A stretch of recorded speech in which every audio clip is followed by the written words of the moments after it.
కొబ్బరి మొక్క నాటితే దాని ఫలితం వచ్చే వరకు ఎలాగైతే 15 ఏళ్లు పడుతుందో అలాగే ఒక ప్రభుత్వం రాష్ట్రాన్ని పూర్తిగా అభివృద్ధి చేయాలంటే 15 ఏళ్లు గెలిపించుకోవాలని ఏపీ ప్రజలకు పిలుపునిచ్చారు పవన్ కళ్యాణ్. మరొక వైపు వైసీపీ నేతలకు వార్నింగ్ ఇచ్చారు డిప్యూటీ సీఎం. ఇప్పటికీ బూతులు మాట్లాడతామంటే బుద్ధి చెప్పాల్సి వస్తుందంటూ వార్నింగ్ ఇచ్చారు. ఈ రోజుకి వాళ్ళు తీర్చని మార్చుకోవట్లేదు. చాలా తక్కువ సార్లు గత ప్రభుత్వం గురించి మాట్లాడతారు. వాళ్ళు ఈ రోజుకి వాళ్ళ బూతులు మారట్లేదు, వాళ్ళ బుద్ధులు మారట్లేదు. నేను ఇంకా మీరు సామాజిక మాధ్యమాల్లో తిడుతూనే ఉన్నారు. మళ్ళీ ఇంకొకసారి హెచ్చరిస్తున్నారు.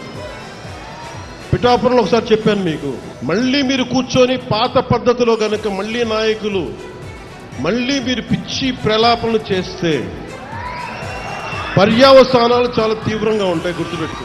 మళ్లీ అధికారంలోకి వస్తామన్న వైసీపీ నేతల ఆశలు నెరవేరవన్నారు పవన్ కళ్యాణ్. తాను యువత కోసం, యువత భవిష్యత్తు కోసం ఆలోచిస్తానన్నారు డిప్యూటీ సీఎం. జెన్జీ అంతా రాష్ట్ర భవిష్యత్తు కోసం ఆలోచించాలన్నారు ఆయన.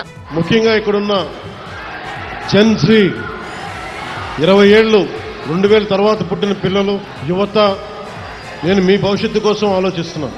అది ఆఖరిలో చెప్తాను, మీ భవిష్యత్తు కోసమే నేను ఆలోచిస్తున్నాను. నేను ఎర్లీ 20s 20 వయసులో ఉన్నప్పుడు ఆలోచించాను. దేనికంటే నేను వచ్చే తరం కోసం ఆలోచించాను, పుట్టబోయే తరం కోసం ఆలోచించాను.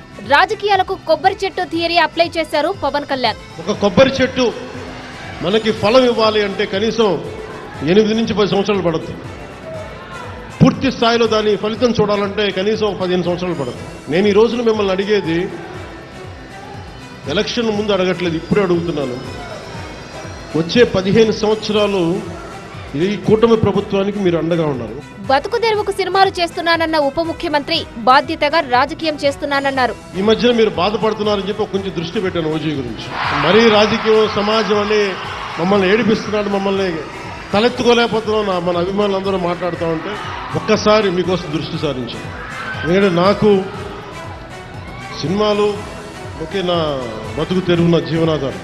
గల్లీ లీడర్ల నుంచి ఎమ్మెల్యే వరకు ఎవరు తప్పు చేసినా ఉపేక్షించేది లేదన్నారు పవన్ కళ్యాణ్.